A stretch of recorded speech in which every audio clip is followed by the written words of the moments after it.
All right. Uh, All right. Well, we're on live.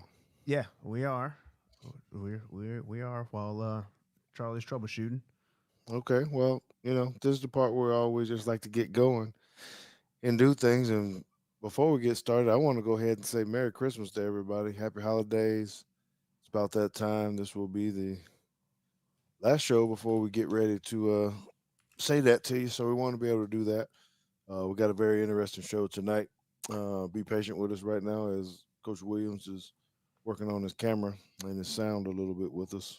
We like to troubleshoot live right here because we are real. We're human and we just do things uh, the Teagues take way.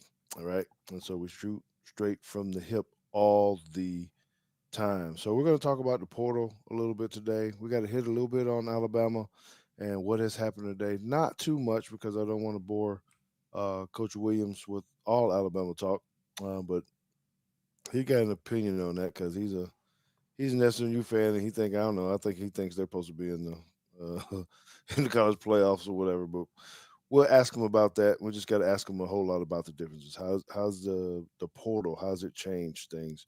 What about these rankings of the portal players? How do they actually do that now? How important are certain things for recruitment? Kids highlight reels, those kind of things. We can really educate us on this.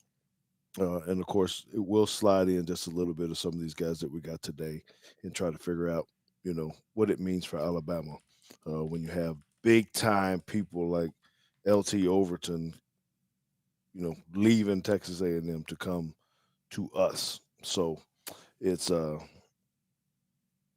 it's going to be a good one. It's going to be a good one. Then we're going to actually show some film. We got some Georgia clips from the SEC championship. Some good, some bad. Um, So make sure you stick with us. But we're gonna go ahead and get this thing kicked off. If JT got his button ready, Uh, uh, yeah, go ahead. all right. So Teague's take officially starts right now.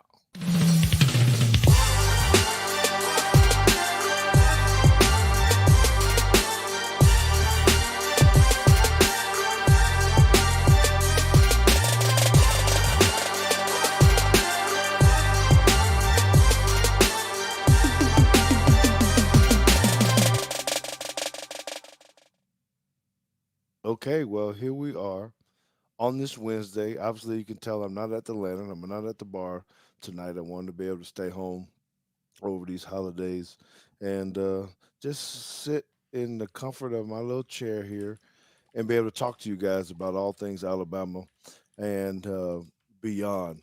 Again, I want to say Merry Christmas to everybody. Hope that you guys spend some time with your family and do things. And you know, understand this is a sometimes a difficult time for people as well. Because Swell and I had some instances today. As a matter of fact, both of us at both of our jobs where it's kind of sad to some people. They don't have all the things that we have. Maybe they're out of work. They're trying to get things for their kids, or their grandkids, or for themselves. So we just ask that you keep people in your prayers and understand that as fortunate as we may be to be able to sit here and do these kind of things, everybody isn't. So I want to wish everybody uh, a Merry Christmas. Looking forward to spending some time with my grandkids and the family. And hello to everybody in the chat. We appreciate it. Okay, so the first one I need to bring in is my son, the honorable one, the analytical one, Mr. James Theo T. the second. Yeah.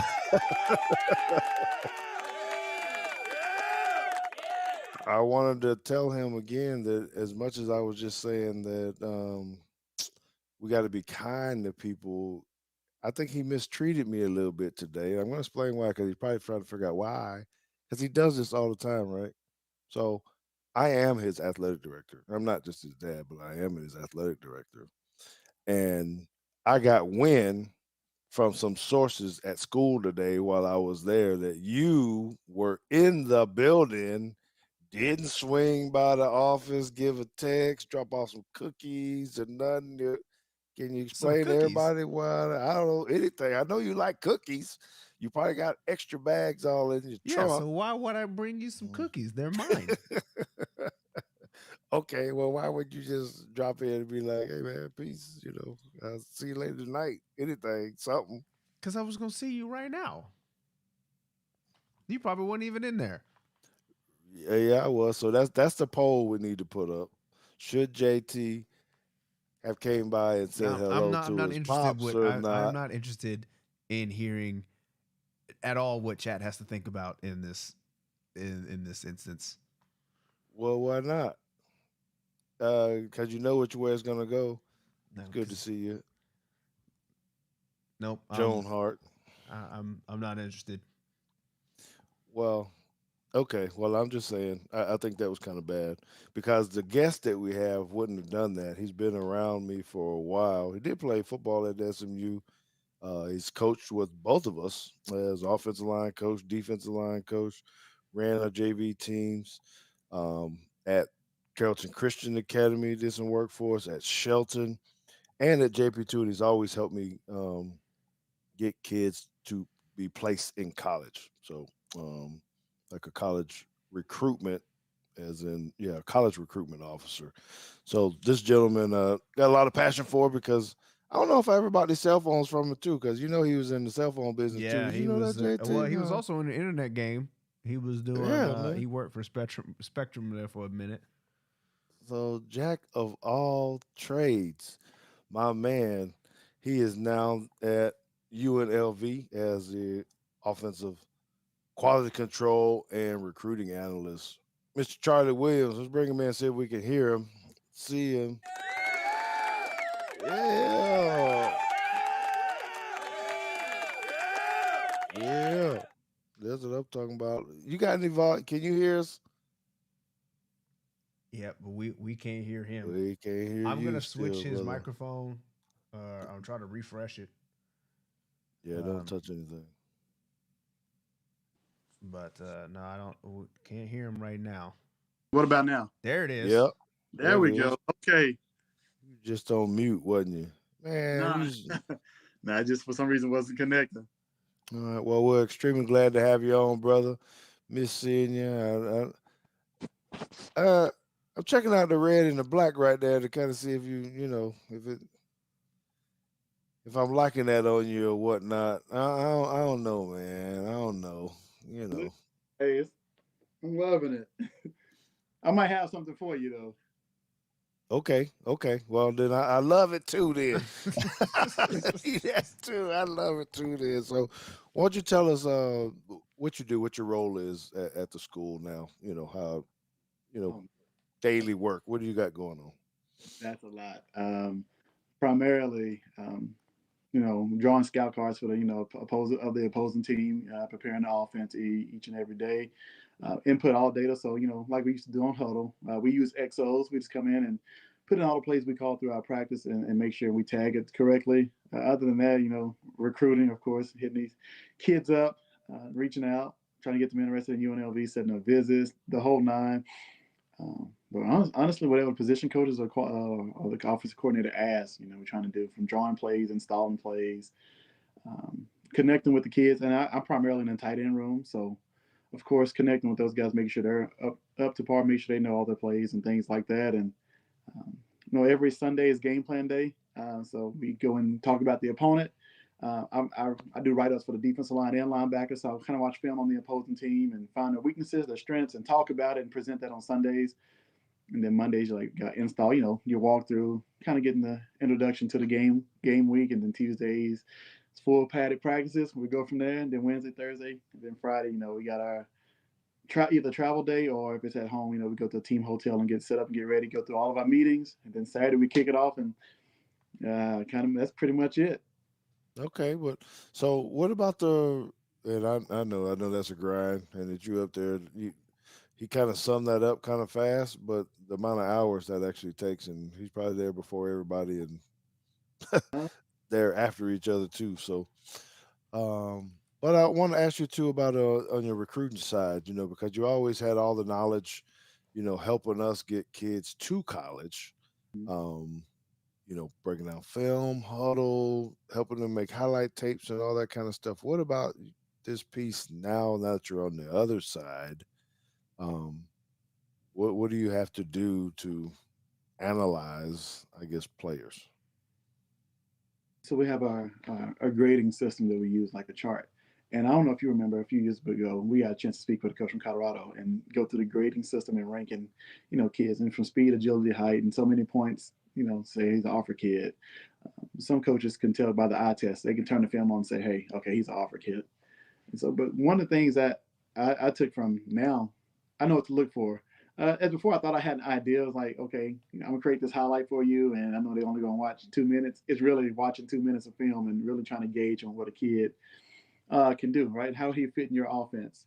And so we go in every Friday. We have a home game. We do recruiting, and so basically what we do is we have a list of guys. If I'm helping quarterbacks that Friday or running backs, whatever the case may be, we're gonna go in and take notes as a staff and write down the traits. Can he fit? Can he throw? How's his release? Can he run? How does he relate to the offense? And so it's almost the exact same preparing, and so you can send it off to a college coach to review. And so I think I was kind of, I want to say, I guess ahead of the curve because we made sure everything was on point before we sent it, and then of course we had to have the grades and so I was able to bring that, I would say, to UNLV or have some knowledge. And so I wasn't far off, honestly. It's just the way I watch film now is a bit different. And that's Mhm. pretty much it. Well, okay, then so let's get into specifics with this. So one of the things, and I don't know how much you actually, and it will be interesting to hear to really talk about once now you're in recruiting season, the high school side versus the transfer side, because and just correct me or just give us the right information on the number of scholarships and how that's actually broken down per whether they're transferring or whether or not they're coming out of high school. Yeah. So I start with the high school kids. High school kids, you go and watch film and you have them ranked. Is he a kid who can come in and make an impact right away? Is he going to be a player after redshirting? Is he a kid as a, you know, you rank him, is he a kid that may be ready in 2 or 3 years, or is he not an offer kid? And you want to see somebody, the guys that, especially with the guys that you offer from high school, you think they can come in and contribute, whether it be special teams or maybe they are in a two deep. Those ones probably get the offers. I would say you have every school has around 25, so you got roster management with that. Who's leaving, who's going to try to transfer out. Uh, who are you going to try to encourage to transfer? And if I'm being honest, and then from the portal guys, everybody uses PFF now, and so that's where you can go watch their film and really get a deep dive about a transfer kid because have they played before? What conference did they play in? What teams did they play against? And that's kind of sort of similar to high school in an aspect of what division or what district did they come from? Did they play against a lot of teams that wasn't that good? Man, he looks really good, or did he play in a good district? So we use that, engage that, and we watch film on the transfer kids, and then we kind of deep dive and see if they have any issues or why are they looking to leave? Did they get in any trouble at this school? And so that's probably the biggest difference from it all where we watch film at, and then we can kind of gain more information on a transfer kid than a high school kid because the information's out there on the internet and so much easier. But then, of course, transfer guys are guys you're looking to come in and play right away, right? Their immediate needs. Okay, he played for such and such university in this conference. You can kind of gauge. Okay, he fast because he's separating from college kids, right? Or he's that's a tight end or offensive lineman. You see him moving defensive lineman at the college level. It's like, okay, we definitely want to go from there. And we kind of have a database and list we go through. And for me, with tight ends, I create a list of tight ends in the portal. So I go to PFF and I make a database, all the tight ends in the portal that were like height wise, size wise, and then I present them to the tight end coach. So Oh, he can when just you say PFF, So you can you not tell us what talking, PFF yeah, Pro Football Focus? yeah, because I was gonna say What it is ain't pro what is football PFS? focus. That's something else. Pro Football Focus in the Ultimate version versus the where people go for fantasy. So Pro Football Focus Ultimate, and you can watch film on pretty much any kid from any division.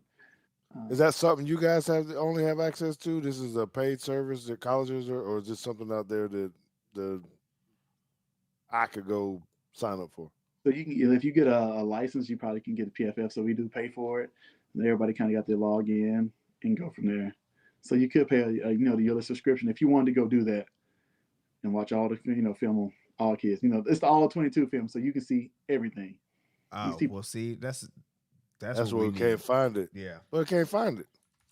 But anyway, yeah, I Well, go I'm try about to to find it. look while y'all But I talking. guess maybe I didn't have that ultimate word in there, PFF yeah. ultimate. Maybe that's why I could never find it, because that would make us a whole lot better on Teague's Take if I actually had that kind of stuff to go back instead of me trying to watch film on YouTube Oh, well. So I went all to the time. I went there. ten Yeah, I don't. thousand dollars. No, I don't know where to.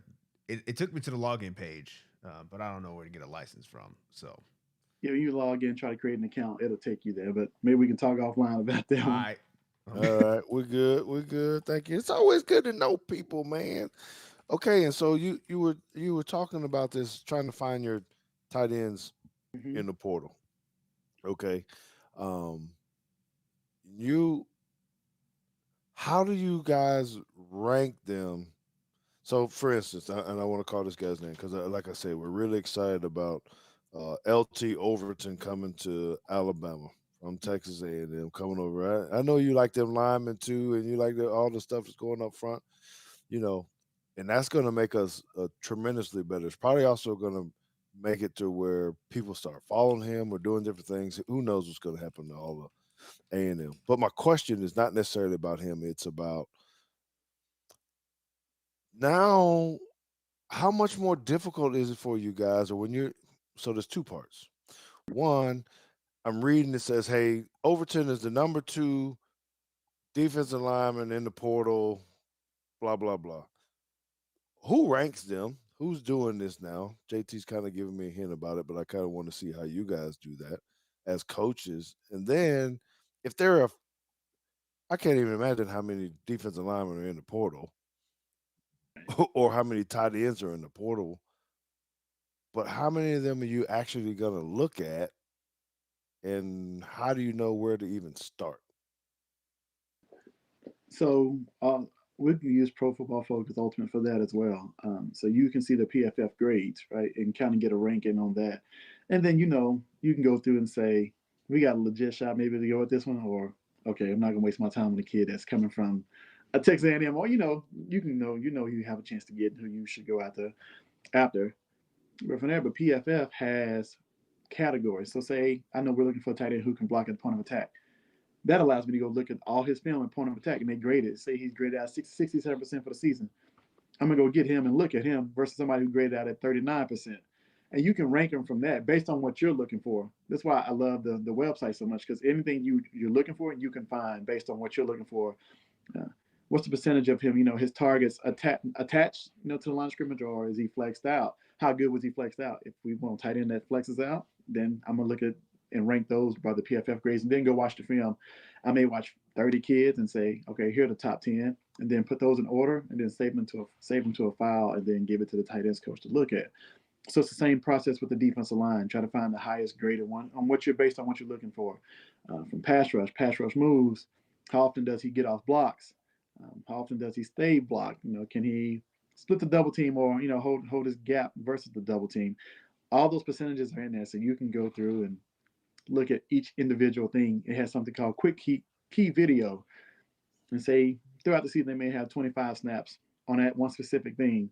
You watch that and say, okay, this guy fits in our defense or our offense, and then you rank them from there. Use the grades to find a 10 you like, and then rank them according to their grades, and then you send those off. Hey man, I'm sorry. I'm trying to figure out who the hell watches all this shit, because they do the same thing in the pros or whatever. They got all the data about everything. Who the hell is watching all this college film and actually looking at every dude and trying to grade? I mean, there's got to be like a bazillion people out there that someone trusts Mhm. to put in here. And So that's kind of what I was thinking. Was my question is, are there certain stats in there that you look at and you're like, which ones, if any, do you take with just like a grain of salt? Because what I'm thinking of is like specifically with defensive backs.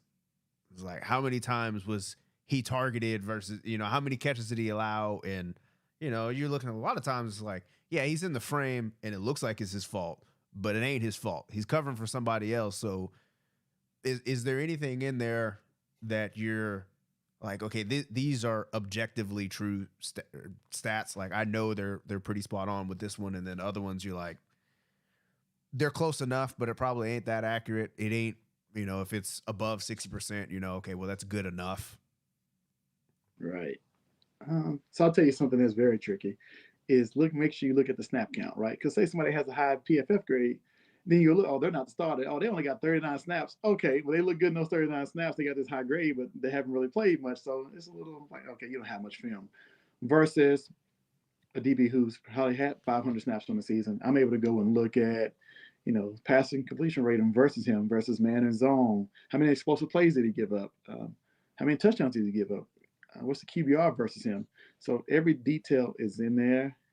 If he has missed assignments, you're able to see that. But see that right there is what I'm trying to figure out is like, how do they know that he missed an assignment? So they have something called play diagram. So say they're playing Tampa 2, okay, in the corner, he's bailing, and then somebody throws in the flats, and he doesn't even come up and defend the flat area. You put the play diagram with it, and they said they call Tampa 2, but this is what he played, so he gets a negative grade on that. Same thing with the offense. They have the play diagram. How they get the playbook, that part I don't. Because again, each thing you give me, I'm just like, yo, like what? You can. Who is feeding the? Yeah, well, they call this play right here. Y'all got a mole in the. Y'all got somebody that's that they pan to chart, and it's like, hey man, just send me the play sheet and send me the book so I know what's going on and what y'all supposed to be doing. Match it up. So if they're playing cover 3, the weak or strong, whatever the case may be, you can see everybody else doing the right thing. It's like, okay, this guy here messed up the coverage, and then you see okay, he really did. It was supposed to be cover 3, and he played he was in the wrong zone, or whatever the case may be. They're playing quarters where it's really man and match, and the guys come off and take the corner out, and then here goes the post behind him, and he didn't go with him, and now he's wide open. You see the safety and DB arguing back and forth. Hey, that was your man. You can tell, okay, that was quarter. That never happens. We never do that. We never point fingers at anybody. What are you talking about, man? So, JT, this sounds like something I want to show you. I haven't done it. I don't think I did, but I do have this. It sounds very much like what Coach Williams is describing to us that we're going to use for National Football League now, that I can go into every team and look at all the stuff. And the reason why I'm bringing this up, because we're talking about defensive backs, and it actually has in there, like the way they say it is he was closest to the completion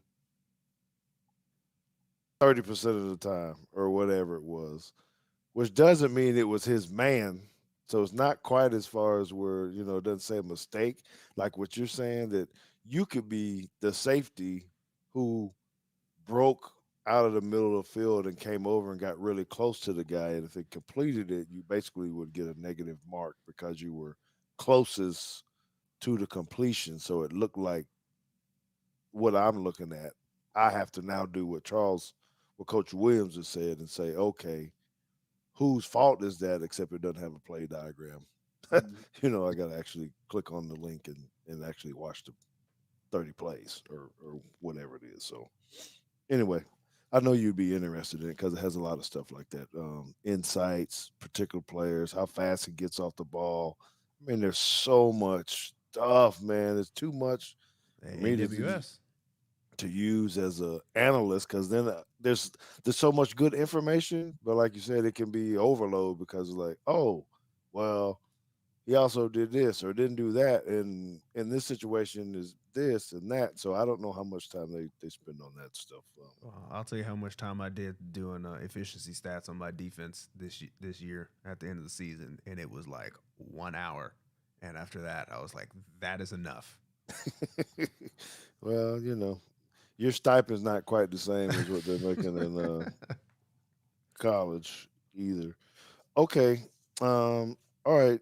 So the portal then. How do you what happens, Coach Williams? How do they get in the portal? What are those conversations? Have you been around those when the kids getting ready to go in? Are these like nervous conversations, or do they got agents now coming in like, hey, we dipping? I mean, how does this work?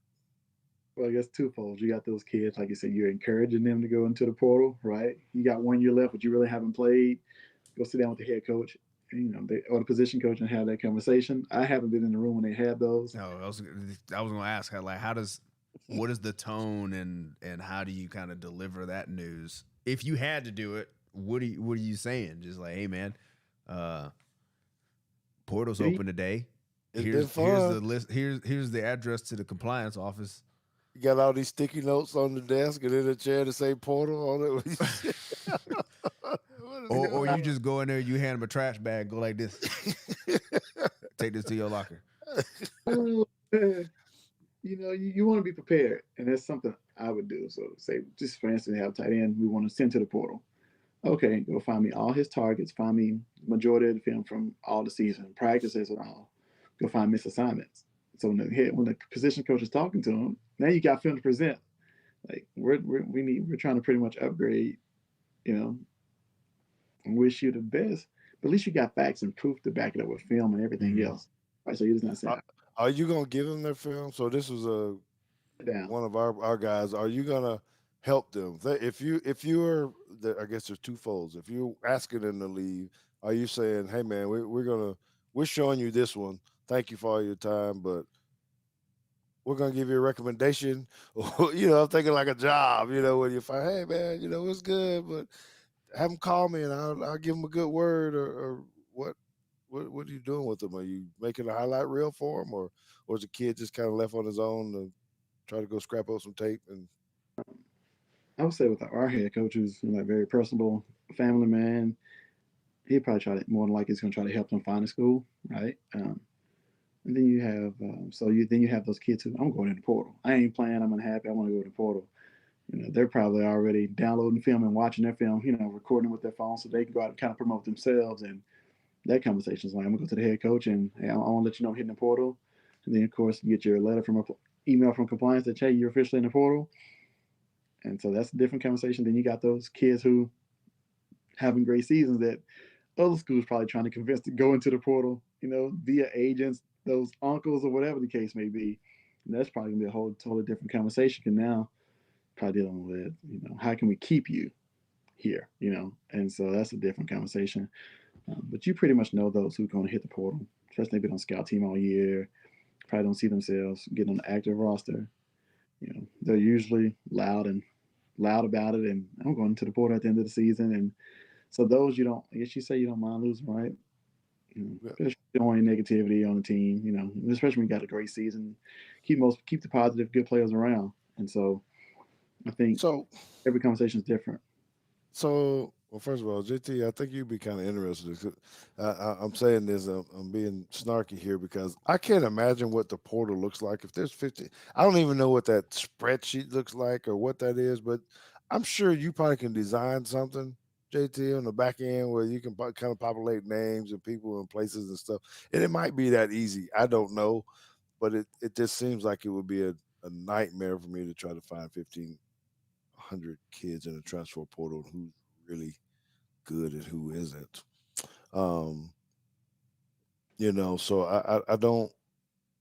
It would be interesting to see. So, Coach Williams, what is the real percentage of kids who actually make it to Find another a new team? spot. Yeah, what is the real percentage? That is, if I had a number, wish I had a number, but I would tell you it's probably extremely low. And it's only skewed that way because you got so many kids who they're at D3 schools going into the portal, or Division II schools, or JUCO schools, or whatever. They just went to NAIA, and you're going into the portal. And those who Because they they try to go up or they try to go to another NAIA. go up for the most part. Um, so you have those kids in there. But most time you see the Power Five guys or Division I guys, they're looking for either playing time. So some of them can accept that fact. Okay, I need to go down to the level, maybe FCS or Division II and play. Or like I say, most guys are trying to go to bigger divisions to show they can play. So I think the numbers on it is pretty low. It's huge. And a follow up question or a question you had before that previous on PFF Pro Football Focus, you can hit transfer portal, and it pull up everybody. You can just sort it by position, so it's all there for you if you ever want to, take a look at it and do it that way. Okay. So we got about 5 more minutes with him. A couple more minutes. I know we started a little bit late, and we got to get to some film, Coach.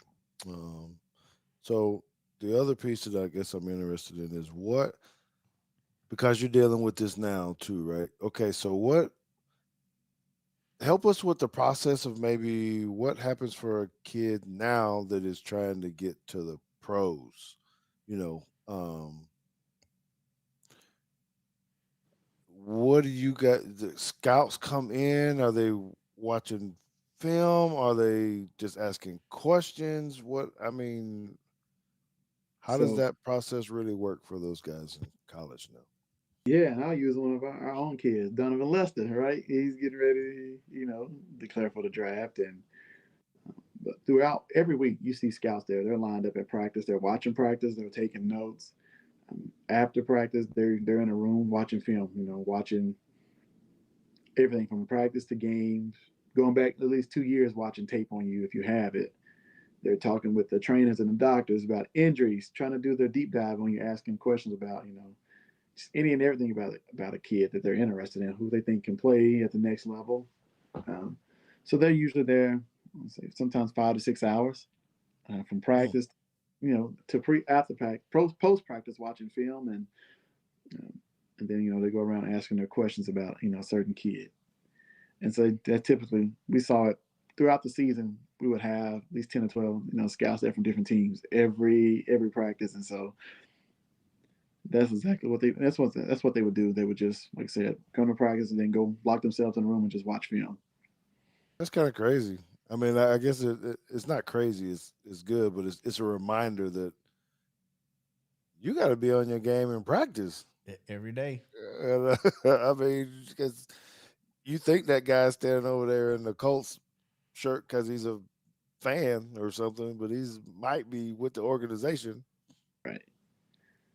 and just putting eyeballs on you. Wait, so let me ask this. Do you know for a fact they scouts? Or is it some of y'all coaches out there just with the Colts thing on? Right. You got we done hired a couple of analysts out here and they just gonna stand here with these different teams on just so that you act right and do what you're supposed to do in practice. You really only got two or three scouts, but is 18 of y'all standing out there. Now they're well, for our practice, they're all scouts because we have on our, you have your sheet, your practice sheet that you guys have, I'm sure. So it has who the visitors are, who's coming. So we already Mm. know they're there, right? So we have our visitor list, and so when they come out, we know they're there. But you can tell they're scouts, right? Everybody knows everybody, especially in our building. You will know who the analyst, every coach is. It's not as huge as a staff like Alabama's, where it's so many I think coaches. you mean Florida, who's got more coaches than they do players. Hmm. Man, yeah, they got a ton. And so So go ahead. and you can tell they got all their gear on. Like, if they work for the Colts or the Cowboys, well, they're proud of that. They're gonna wear all their gear. Hmm. Hmm. Well, that's pretty. I don't know. It sounds cool, man. It's fun, and I thank you for doing this. I could talk about this for a whole show, JT, honestly, because I just think there's so Mm-hmm. many pieces to it. So I think I want to. My last question, and then maybe can JT maybe can if he wants to ask one. But this will be my last one because we're both in the high school arena still, JT and I. And thank you again for your service for working with us and helping us to get to where we are with John Paul II High School and all the other schools we've been at. But what does this do now? The portal, and I know you can't just dive into it, but what has the portal done to high school recruiting? For that kid, what are you telling a high school kid now? Do they need to just get in the because sometimes it just seems like they just need to get in somewhere and then try to work their way up because so my short answer is does the portal really take away that many high school at a division 1 level that many high school scholarships as we think it may be happening when I'm sitting in my office. I'm gonna say yes. It's tough for the high school kid unless you're that top kid that like I said, fits what you want. Like, okay, this kid can be a contributor right away. He's an offer kid. Let's offer him. And if he go ahead and commit, he has that spot, right? But for the most part, if you can find a portal kid who's already been in a weight program, training program, and they got great film against college competition, you're probably going to value that more than a high school kid. And so it really does. And it really, every program I would say is different because I want to take this many people from the portal because you can't build your entire roster off portal guys. It wouldn't last. It would break. So you want to have the guys that you can coach and That's true. have for 4 or 5 seasons, but you also want to have some immediate needs that you can take. And so that does take away from some scholarships that you would have for your normal high school kids because you need these immediate needs from the portal kids. And so it really depends on how many you want to take. And every staff, I'm sure, has that conversation in the war room, in the recruiting room. So, okay, let's take these 5 from the portal. This is what we need immediate. And then the rest may be high school. If you can't find what you want in high school, then you probably go to the portal. If you're not happy with the portal and the kids you see, you may recruit a high school kid. And so it just really depends on your needs, wants, what you're based on, what you're looking at. And you kind of just go from there. But it does affect high school recruiting. And it really affects junior college more than anything. Most of the time they have 2 years left. Or maybe one, it depends if they already transferred from a Division I to a junior college and now they're trying to transfer back out and find a school. Then you go to junior college route. So you have to deal with that as well. And so it really affects junior college more than high school. At least if you have a high school kid, you got 3 or 4 years to develop him. If a guy hitting the portal, unless he's a 1-year rental from the portal, he's played 3 years somewhere else and then he's graduated. He's looking to move up a division, but he's had like great stats. Then you may take that 1-year rental because you need him. So it's really just based on need, honestly. But it really does affect high school and junior college, and when it comes to scholarships. Okay. Well, JT, you got anything else for him? We, where did we go? So do you see are you speaking on that from like division or FBS, but not necessarily lower FCS 2, 3, and NAIA? Would you say that maybe those are much less affected?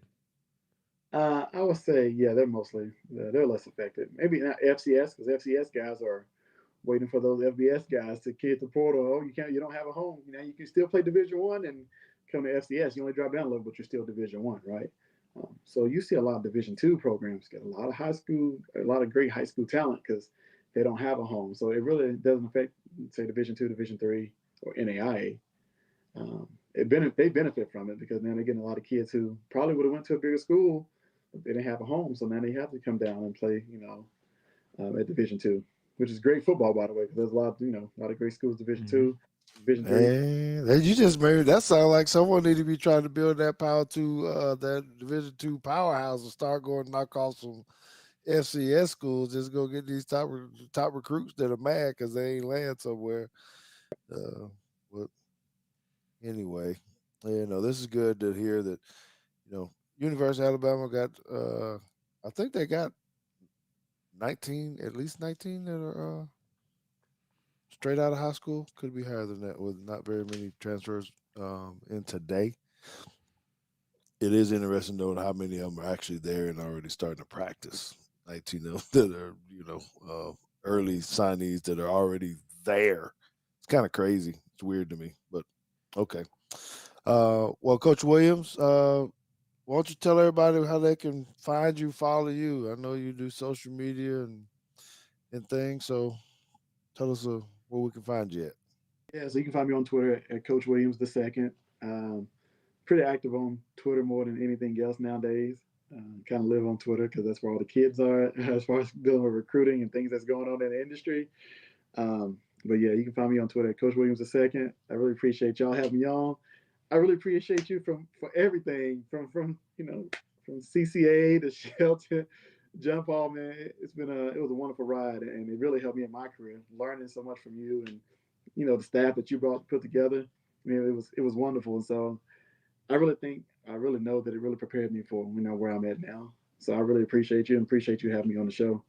No, I thank you, man. And JT said you can show him some appreciation by sending him a bottle of Crown and sending me a bottle of some of that Ciroc. I know you can You show me know. appreciation by trying to figure out how we can get one of these licenses. That's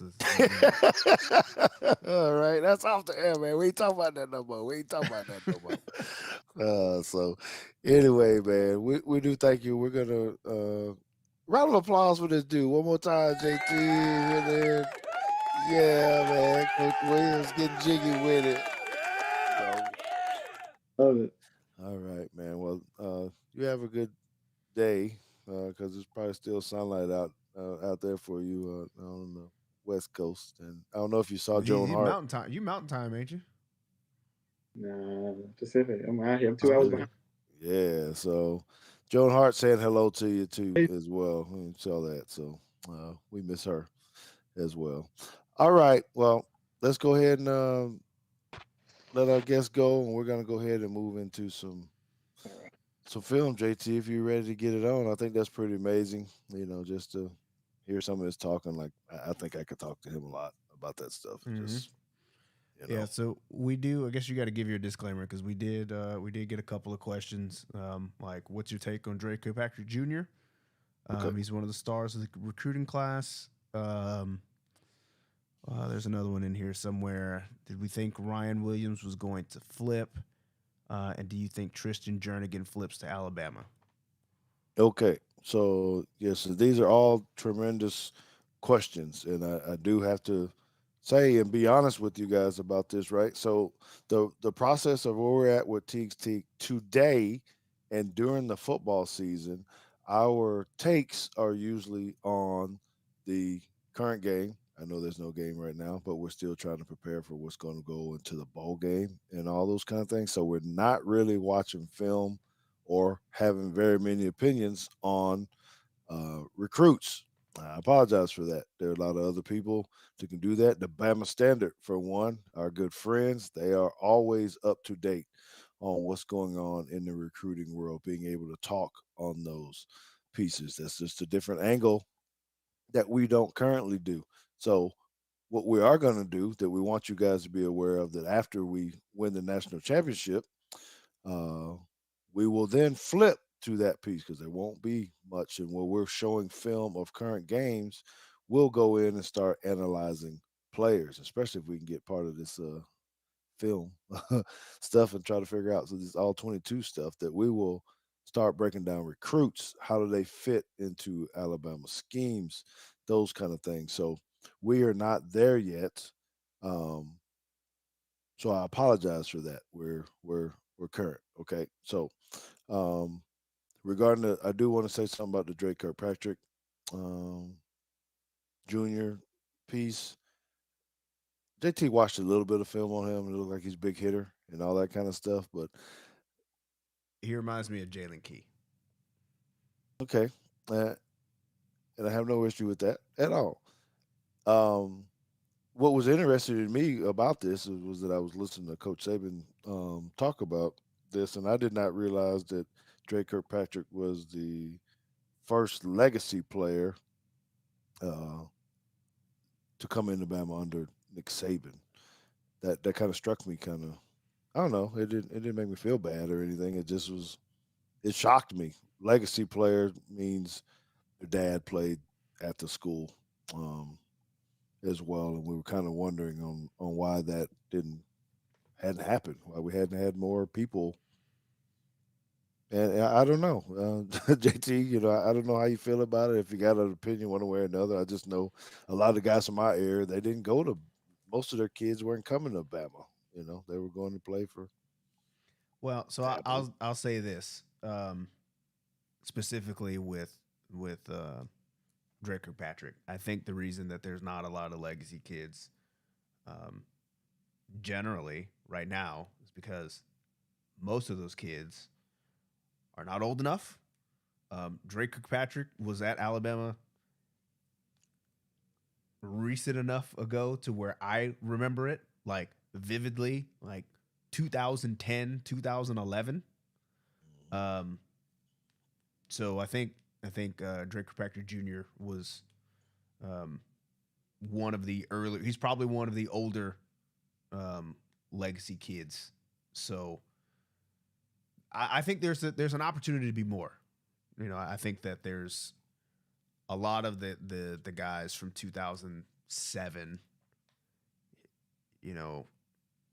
I don't know if Julio has kids, but like that Julio, Mark Ingram, however old their kids are probably the average oldest level. I think Drake Kirkpatrick Jr.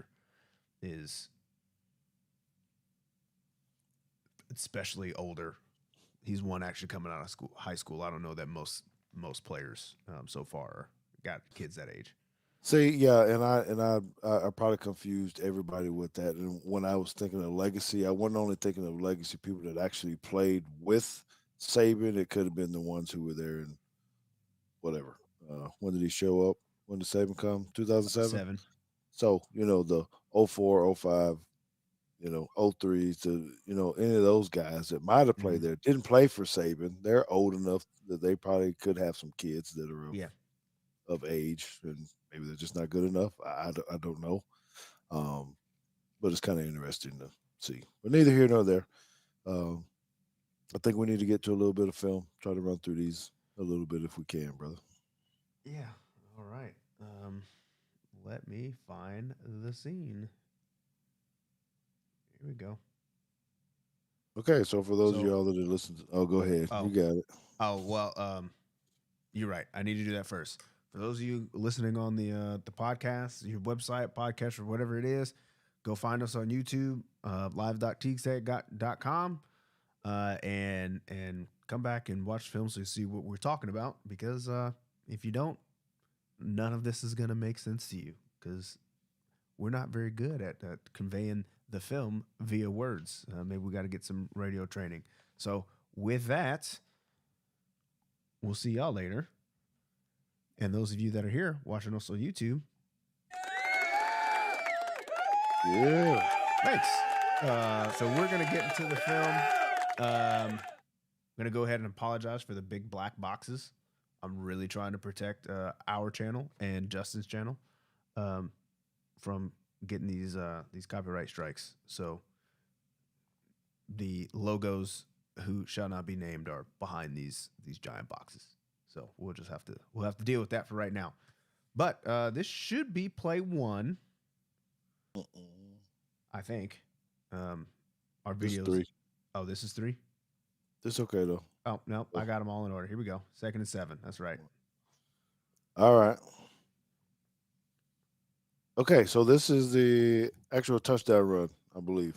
Right. Oh, So yeah, I knew I was forgetting something what? because I had some diagrams. But that's okay. Keep talking. I might be able to find them real quick. To draw on here. All right, so this is one of the not so good plays. We are going to show some good, but this is the not so good play. This is a running play, and so when we're looking ahead to what does Michigan do? How do they run the ball? How important is gap control? This was one that I wanted to show, not because it's like terrible, but how how close you really got to be just with your head on one side or not. Just the Mm-hmm. small pieces can turn into a huge play if you're just a little bit out of position. So when we're talking about game of inches, that doesn't necessarily just mean by like yard line. I think it's game of inches of how far you push somebody away from you or is your head on the correct side.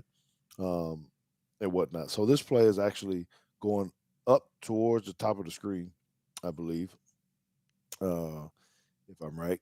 And our defensive end at the top actually does a pretty good job. What I want to focus on is what happens with the linebacker. So we got a blitzing linebacker at the top. I don't know if JT can actually Yeah, draw hold this on. thing or not. I'm determined to get these these diagrams in for the audience. All right. Okay. I'll bring it up and we'll keep going. All right. So let's run the play here. Yeah, so we're talking about this guy right here. Yes. So he's blitzing. Mm-hmm. He's going to run into a guard. So I want to I do want JT to kind of hit about this from how what he's telling the guy when he's blitzing. It would be good to hear Marvin Constant too. My thing is, I don't. If you got a blitzing linebacker, you don't want to show it too early. We've kind of talked about this before, and if you do are seen by the guard, you can't go right down the middle of him, or you're gonna get grabbed, and then they're gonna call a hold. I don't think not many times if you just Nope, run not if strike you're into the right in dude. his body like that. Yeah, so that's one piece. And then he kind of gets thrown out of the hole a little bit, right? Because he's taking on a 300-pounder that right down the middle. I don't know how he can't. I mean, they're strong, and you can have a shock factor. Yeah, but if you're not running this dude over, Correct. So he's getting pushed out of the hole. And so then the second piece is the other linebacker that's coming in, right? Now it's creating a bigger gap in here. Now he does a better job if you can take because he actually shocks the heck out of that. Is that the center that came up on him? yep. Mm, right. So I mean, he got his hat and hands underneath him, blows him up. But JT, what I would like to see is that is if his I, I think that his eyes don't need to be down the middle of him right he is right now because he can't see the ball Oh, I got at it. all. Look at JT. All All right, right. we're gonna save that though. Okay. So those are really because the defensive end at the top, he did good because he actually did not run past the ball, felt the pressure. The right tackle tries to throw him up the field, but he retraces, but he runs right back into our Mm-hmm. linebacker who's out of his gap. So I think this is a linebacker issue. I'm not saying that they're bad. That's not what I'm saying. I'm just saying I think their eyes need to be uh, in different spots. You agree? Disagree? What else do you see? Um. Okay. So this is where we disagreed just a little bit. And I don't know what the answer is. So I want to go ahead and say that. That's why I wanted to get these diagrams. Um, because there are at least there's probably more than two, but there are two ways that I know how to do run fit rules, and then there's a third way because I've kind of taken that and simplified it for our high schoolers. But when you sent me the text, you said that you thought that the linebacker should actually turn this back inside, which may be true. And the only reason I said I disagreed is because my run fit rules would actually not. He would. This is how. I mean, I still think they could fit this a bit better, but this is where I want the ball to hit out this way and have this guy cleaning it up. So I know you know what I'm talking about, but for I our do. audience, Well, go back and I'll tell you why. And it's always healthy when we disagree, right? I mean, we coach some of the same and we do some different things, but I would say that I would bet I put a lot of money down on it that they're telling them turn the ball back to Caleb Downs because and he's the one that's not blocked, and yes, he's got to go over the top. And that's why I'm saying I'm thinking that he has that B gap, mm, and that they are supposed to at least make him bend back this way. yes, Further inside, I that's can where definitely agree with that. And to help, I'm gonna try to let's see how good am I really with this tool. Try to get us okay. So here is a diagram. thanks for play. Thanks to Cody Alexander.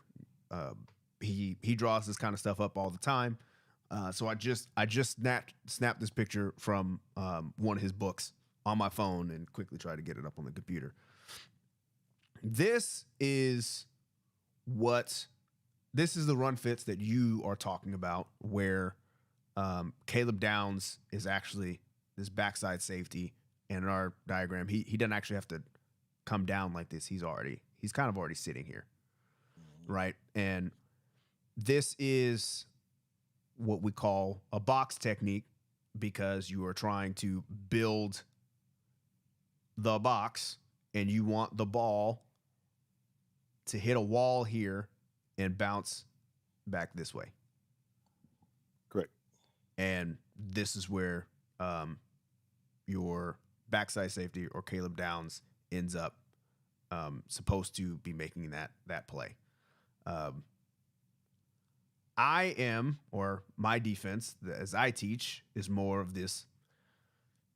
Cody Alexander calls it LSL, which stands for lever, spill, lever, where he is forcing things out. This is actually your spill guy, and then you have, he'll probably call this a lever guy. Lever because he's pushing it out, another lever because he's pushing it back in, and then this guy's supposed to spill to the safety. Now, I could clarify that is what you would do, but that is not actually how we did it with our defensive end to the left. Yes, because he ends up crashing. They've got a number 3 in here. Typically, how I try to simplify this, and this is kind of just me talking and trying to educate the audience a little bit, is what we call umbrella principles, and we draw this nice little umbrella on the diagram. And I give this to the kids at the beginning of the season. I don't have all these other arrows. I just line us up and say, here's our umbrella. We want to make sure our umbrella is always intact. If you are under this umbrella, you are a spill player. If you are outside of the umbrella, you're a force player, or in this terminology, lever. I don't really like the term lever, but contain, back in my day. Yeah, and I've stopped using contain, because kids these days, you say contain and they say, well, he didn't get outside of me. Yeah, they don't know what it means. So I did my job. But it's like, no, I need you to actually do something other than turn it back inside. But anyway, what does spill mean? If you imagine that the offensive line is a table, you want, just like spilled milk, you want it to run off of the table out this way. Because as you've heard me say before, who is our best tackler? The sideline. Never misses a tackle. Never afraid. Doesn't matter. The sideline has tackled Bo Jackson, Derrick Henry, and Eric Dickerson every single time. The sideline never gets run over. So we want everything to come out this way and help and have our safeties fill. All that to say, I prefer this, because you have the extra help out here. And if you miss, I don't like having the one-on-one on the backside. If I don't, that's a maybe. No, you're right. But if you go back, we're not. I think you're given the alignment we have doesn't necessarily line up to what. Because I agree with you. I love what you're saying, but we would need another safety up top to make happen what you're trying to. Yes, get accomplished. Because they're walking this dude. I don't know if this is Jalen Key or not. I don't know who this is. Walking towards the middle of the field. It looks like they're getting in some kind of 3. They're bringing him into the box. Now, let me say that the last piece, and it is what the free safety. I'm not know who the free safety, the guy that's back at the 6-yard line right now. Mm-hmm. Perfect position right here. And what I would say, he's kind of turned. He's looking. He's reading the run. Right now, he needs to go ahead and trigger. Yes. Go to the run. He doesn't. So if you run it back and go again, he takes one extra hop step, and now his angle is. Yep. Now he's late. Is bad, and so he can't get there. So as a safety, we're trying to look at uncovered guys. Can we tell if it's run or pass? High hat, low hat. That's run. I mean, right now. Yeah. So give me another chance to just talk about my keys and how I teach safeties to read, run, or pass. Matthew Cherry says y'all should break down the 007 Gravedigger catch from the Iron Bowl. Matthew Cherry, you need to check out our channel and go back. the Wednesday after that, after Thanksgiving, we did. So we've already done it for you. Go check it out. So I tell these guys, and I know it's all different for everybody. They, some people tell the safeties, hey, look at the offensive tackle, read your tackle. We tell the linebackers, read the guards. I've switched. I've told our safeties, look at the quarterback because he's the most polished guy on the field. And we have very simple rules. Ball up means pass. So if quarterback catches the ball and it goes like this, is pass. Get in your back pedal right now. Ball down, wait. If it stays down, it's run. So looking at Carson Beck here, ball's down, stays down. There at this point, this is before he takes his extra hop step. There is no pass. Yep, game of inches need to be gone already. Yeah, Carson Beck is carrying out a run fake. There is no pass here. There's no reason to take that extra step. We gotta go get it. We gotta go get it right now. All right. Okay, that's a good one. Next play. This is okay.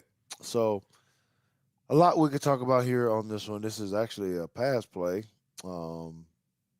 disguised as a counter with the pullers with the tight end and I think it's the guard. It's probably the guard. Yeah, it's the guard and the tight end. Yeah, this is kind of nasty right here.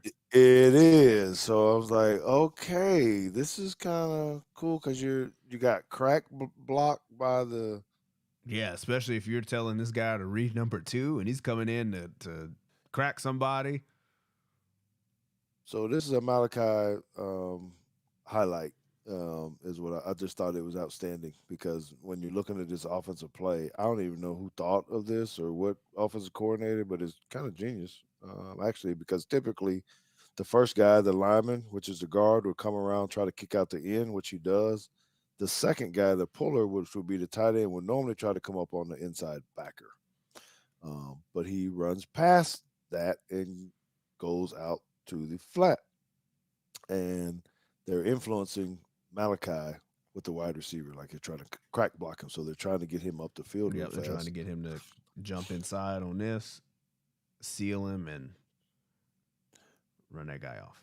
Yeah, but what Malachi does is somehow feels his way to get back outside of this wide receiver and cover the tight end and get back into his pass responsibility. So y'all need to see this because this is pretty good. This will be what Coach Williams was talking about when they're watching these film and trying to figure out can this guy play or not? Because that's freaking crazy, man. I mean, I don't know if you guys can enjoy that beauty. So let's talk about the defensive end, right? First, this is kind of what JT was talking about. So this is a good thing to be able to talk about with his umbrella, box, squeeze, spill this puller. You want the ball. If this was a handoff, you don't want the ball hitting this crease. That is correct. You want the ball to go here, bounce out like this, have Malachi set the edge, safety, linebacker scrape, and we're all good. That's right. So, and those are things you got to work on in repetition because those linemen are looking at things, block downs, and then here come a puller, because he's got a step down, then he got a puller coming, and what does he got to do off of that? So this is pretty interesting. If you look at our linebacker, just getting blocked.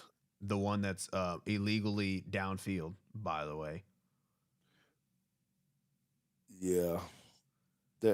I'm sure they would never call this probably like RPO. I guess he's, 2 yards, 4 yards? This is 4 yards down the field. He way down the field. Well, they give the simulation like he's back there like a screen or something. Because he's still behind the line of scrimmage. I guess that's fair. That is fair. He is 3 yards behind the line of scrimmage. Yeah.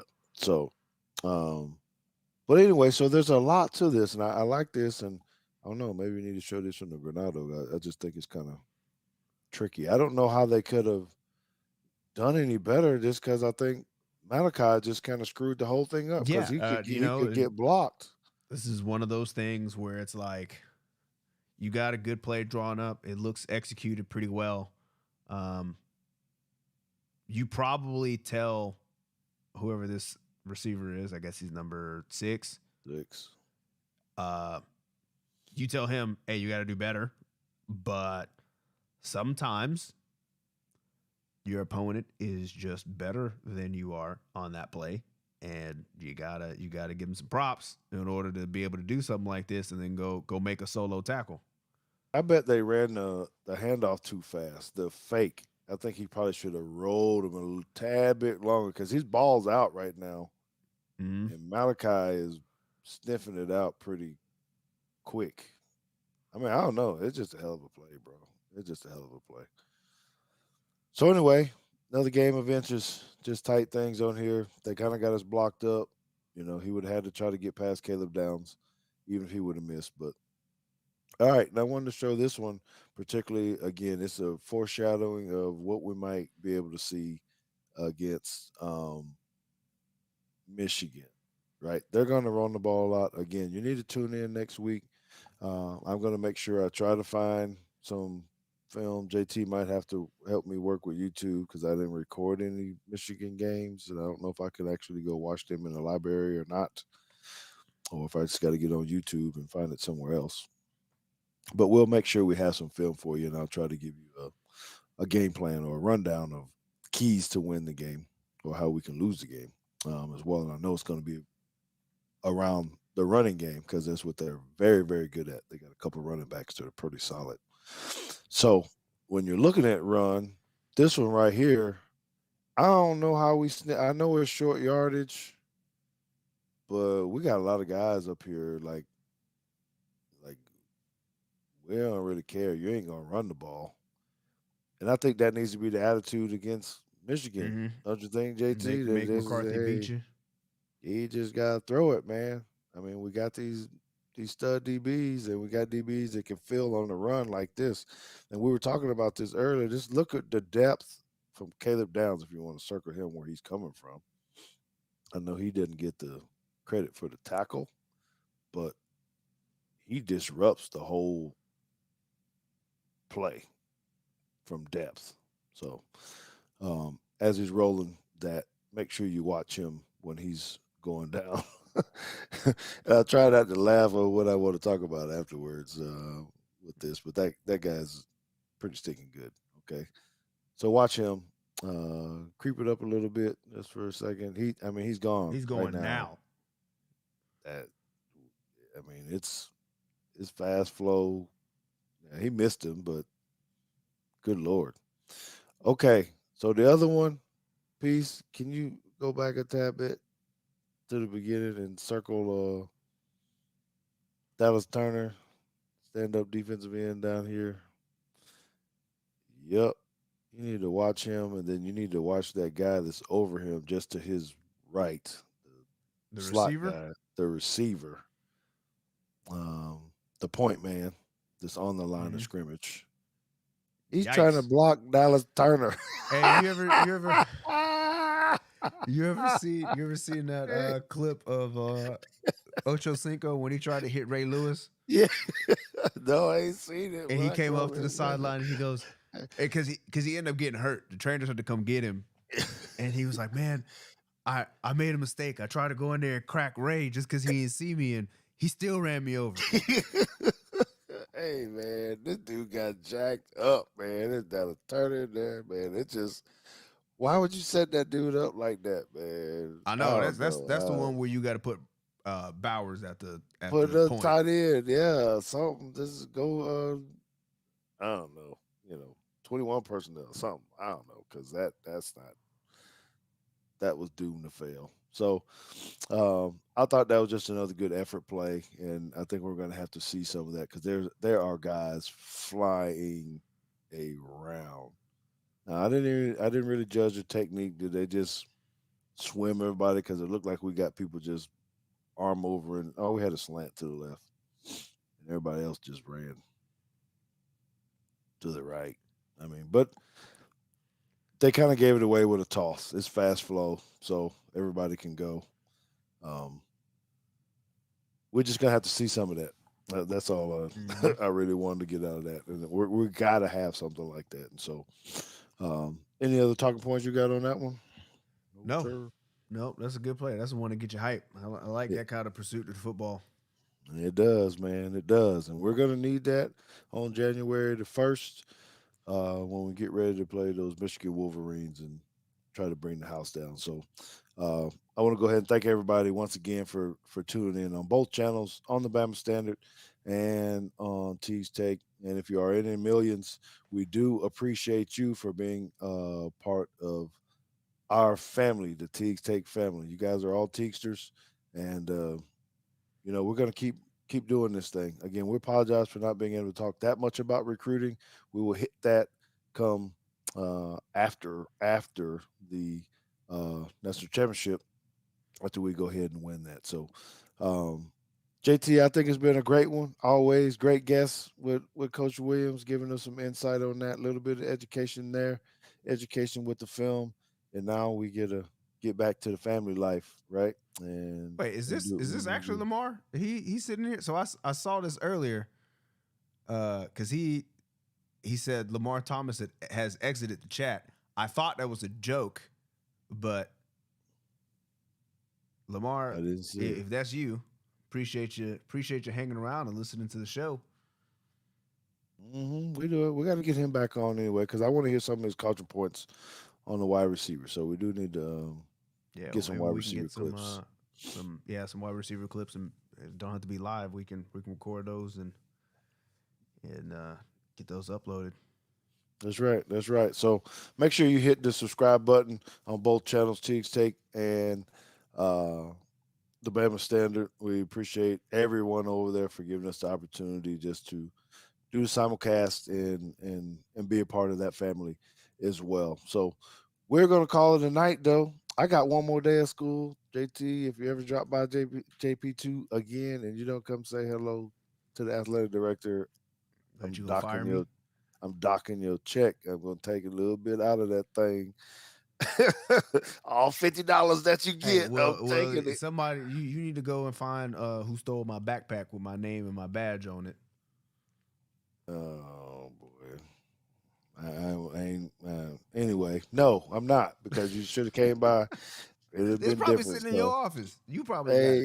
hey, hey. Okay, next Tuesday, that will be the 27th. I'm gonna be on location again, but we're still gonna have Teague's Take. JT, you still gonna be good for the 27th, or you Yeah, even thought it's the about that? 27th. It's not Wednesday. It is Wednesday. Oh, you said Yeah, I Tuesday. just didn't. Oh, I'm sorry. Next Tuesday, next Wednesday, next Wednesday, next Yeah, no, Wednesday. we get. Okay, I didn't know if you had something set up with the fam or whatnot because of the holidays, but we're gonna be on the road. But I'm still gonna come in and we're gonna talk about Michigan, all things Rose Bowl. Let's get it done next week. All right, deuces.